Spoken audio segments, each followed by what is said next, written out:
tal? Buenos días. Mi nombre es Jonathan Ami Flores Bustamante del grupo 9811. Y bueno, yo les voy a hablar un poco sobre los componentes de una planta de fabricación. Bueno, como objetivo es analizar y comprender cada uno de los subtemas que conforma el tema de preesforzados, el proceso de fabricación de los elementos, para así obtener un amplio conocimiento sobre sus procesos y su fabricación de los componentes y formas geométricas en el diseño en sí mismo. Bueno, los componentes de una planta de fabricación son las estructuras y sus miembros componentes son de concreto preesforzado con tendones de acero o de concreto prefabricado reforzado con tendones de acero estándar. El concreto empleado en dichos elementos es normalmente de resistencia más alta que las de las estructuras colocadas en obra. El equipo y maquinaria necesario para la elaboración de elementos prefabricados se instala como sigue. En zonas de retoque, resane y de almacenaje, sitios de almacenamiento, mesas de colado, muertas y anclaje, moldes, dosificadoras y mezcladoras de concreto, gatos hidráulicos y bomba para el tensado de los cables, máquinas soldadoras para elaboración de aceros, talleres y equipos para cortar y doblar varillas, placas y accesorios metálicos, equipos para cortar los cables, cortadora o equipos de oxicorte, grúas sobre camión o grúas pórtico para desmolde y transporte interno de elementos. Es turno de presentarme. Mi nombre es Carlos Abraham Gutiérrez Juárez y yo les hablaré de 2 puntos. El primero es el 2.2, materiales y equipo. En el agregado fino se deberá manejar húmedo para minimizar que los finos se separen en acción al viento. Cuando se usa cemento deberá almacenarse en silos sellados contra el agua, humedad y contaminantes externos. Si se usó cemento en bolsa, se deberá almacenarse en pilas sobre paletas de madera para evitar el contacto con la humedad y que permitan la circulación del aire.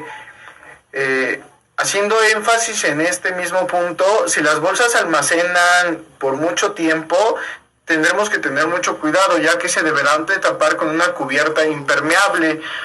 El acero de refuerzo o preesfuerzo deberá almacenarse en lugares cubiertos o protegerlos con cubiertas impermeables para evitar la corrosión. Bueno, si no recordamos, la corrosión es un deterioro de un material a consecuencia de una reacción electroquímica en su entorno, ya sea en contacto con el agua o materiales que hagan que el metal entre en ese estado.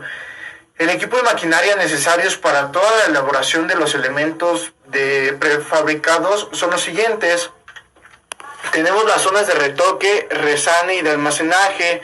Las extrusoras son máquinas industriales que aplican la presión sobre medios sólidos. Silos de almacenamiento, mesas de colado, muertos y anclajes, moldes, dosificadora y mezcladora de concreto. En caso de fabricar el concreto en la planta se va a necesitar de eso. Equipo para depositar el concreto en el molde, vibradores de concreto, gatos hidráulicos y bomba para el tensado de los cables, máquinas soldadoras para accesorios, talleres y equipo para cortar y doblar varillas, placas y accesorios metálicos, haciendo énfasis en todo mismo. Equipos para cortar los cables, cortadora de equipo oxicorte, grúas sobre camión o grúas pórtico para el transporte interno de elementos de equipo de transporte, trailers con plataformas, calderas y mangueras para suministrar vapor en el proceso de curado acelerado de los elementos y lonas para cubrirlos. Esto solamente se va a ocupar para los curados.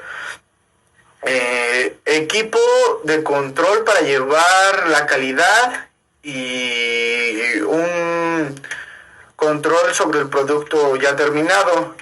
Les mencionaré el siguiente punto que me tocó. Es 2.3, distribución espacial del proceso.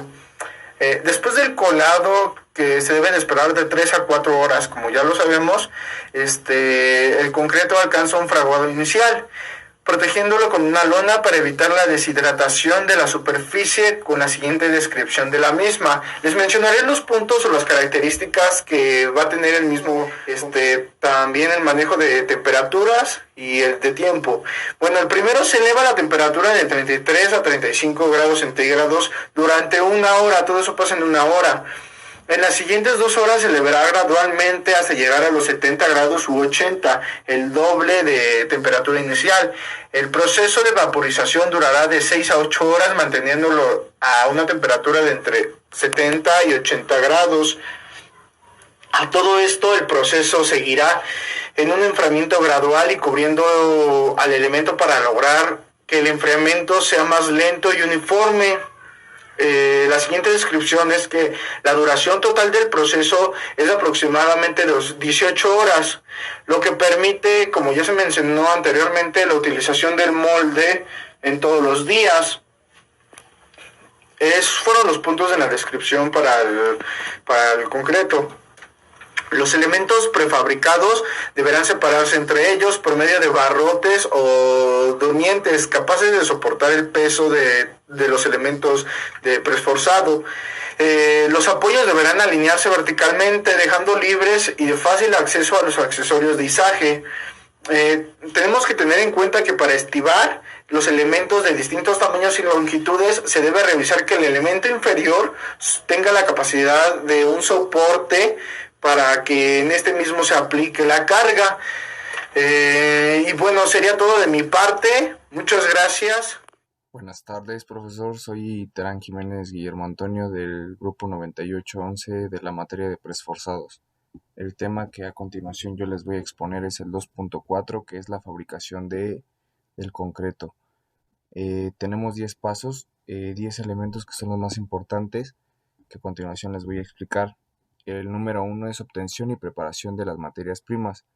Como sabemos, se obtienen todas las materias primas que para poder formar el concreto, y esto se obtiene mediante voladuras controladas, y en el caso de los materiales duros como calizas y pizarras se obtienen por medio de elementos mecánicos como son las excavadoras.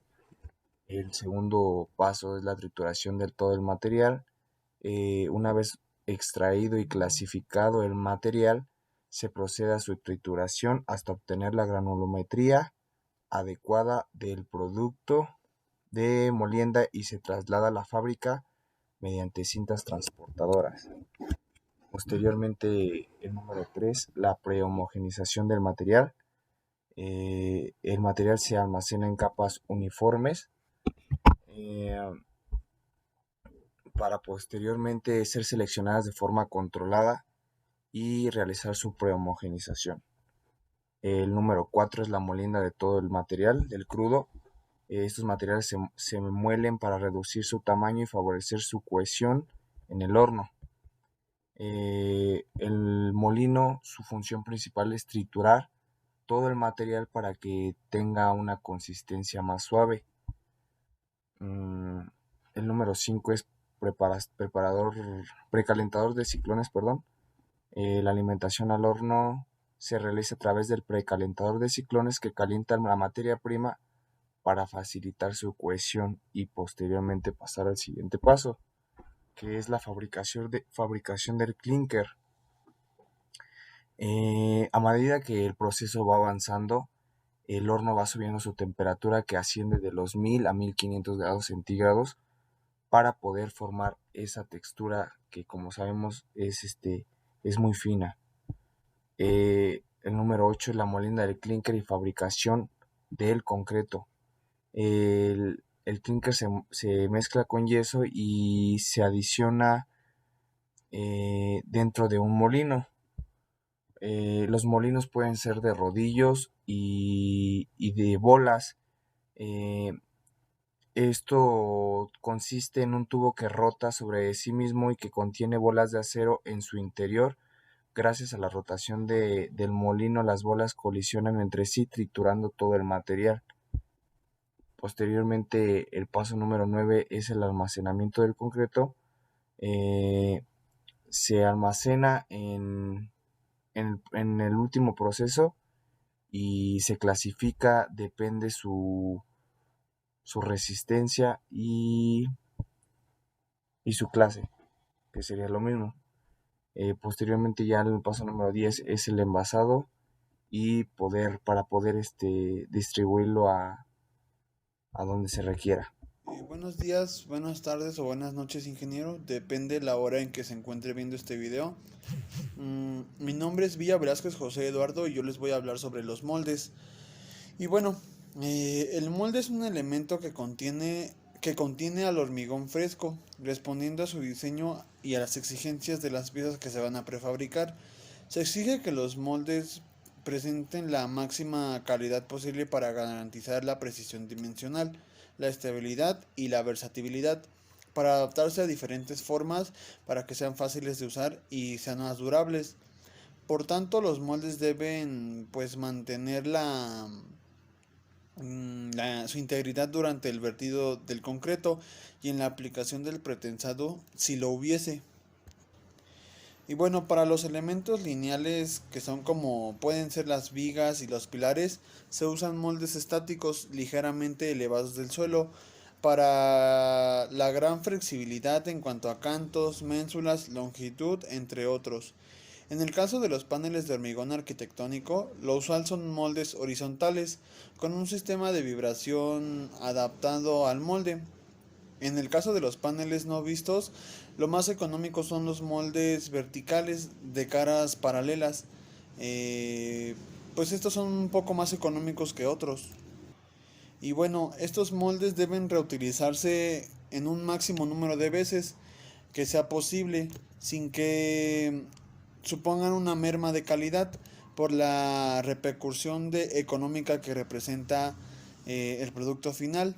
Y bueno, la reutilización se puede realizar en piezas diferentes, aunque es deseable que se mantenga la tipología, cambiando en este caso solo la longitud o la altura de pequeñas modificaciones. Y bueno, los moldes suelen ser de acero, pues permiten alargar el número de usos para adaptarse a la geometría necesaria. Estos moldes son fáciles de transportar y de reubicar dentro de la planta. De hecho, los moldes suelen llenar las plantas de fabricación y a veces es un verdadero problema para ubicarlos y facilitar las maniobras en el resto de las actividades. Por lo tanto, una forma de acelerar el curado es usar moldes de acero calefactados. Y bueno, estos moldes pueden disponer de un sistema de vibradores laterales o internos que de forma permite eliminar las burbujas y aire que se encuentran dentro de ellos. Sin embargo, los vibradores no se utilizan en el caso para emplear el concreto autocompactante. Además que puede verse la figura inferior. Los moldes suelen presentar unas plataformas y accesos laterales para facilitar el acceso para los operadores. Sin embargo, los vibradores no se utilizan en el caso para emplear el concreto autocompactante. Además que puede verse la figura inferior. Los moldes suelen presentar unas plataformas y accesos laterales para facilitar el acceso para los operadores. De mi parte sería todo, ingeniero. Muchas gracias por su atención. Mi nombre es Ángel Iván Uribe Garduño y yo les voy a hablar de el equipo de colado. Se encuentra lo que son canaletas, carretillas y buggies, plumas y grúas, bombeo de concreto y máquinas de extendedoras y cimbras deslizantes. Para el colado, consolidación y curado. En el colado número 1 se debe realizar una selección adecuada y determinar la cantidad necesaria de materiales. 2. Revisar detalladamente los cimientos, las cimbras y los refuerzos. 3. Verificar que el cemento no presente humedad ni grumos. 4. verificar que la colocación de acero de refuerzo se realice considerando posición, fijación, recubrimiento y limpieza. Esto es decir, que no tenga exceso de óxido. 5. Verificar el refuerzo tomando en cuenta resistencia, grado, tamaño y dobleces. 6. Verificar que la cimbra sea resistente.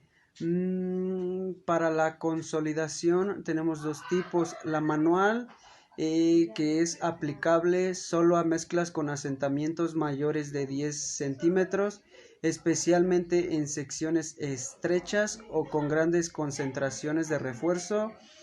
Y la consolidación por vibración, este es el procedimiento más recomendable, con el que se logra mejores niveles de compactación.